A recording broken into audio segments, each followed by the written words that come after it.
दोस्तों, क्या आपको पता है जो अमेरिका हमेशा मानवाधिकार और फ्रीडम ऑफ स्पीच का ठेकेदार बना घूमता है, उसने अभी हाल ही में संयुक्त राष्ट्र के एक जांचकर्ता फ्रांसेस्का अल्बानीज पर प्रतिबंध लगा दिया है।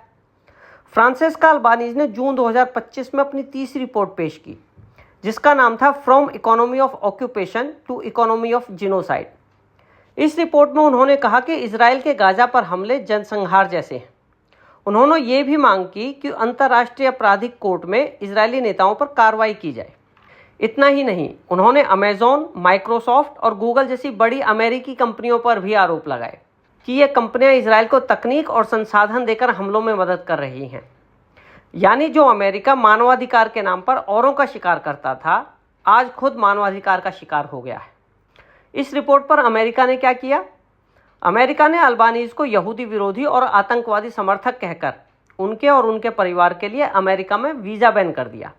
राष्ट्रपति ट्रंप के आदेश से अमेरिका में उनकी संपत्ति भी फ्रीज कर दी गई।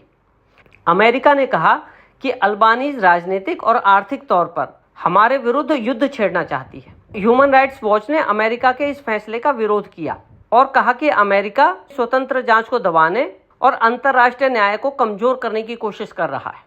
हालांकि ये भी सच है कि ये रिपोर्ट उन लोगों के अधिकारों की बात कर रही है जिनके बीच में हमास रहता है।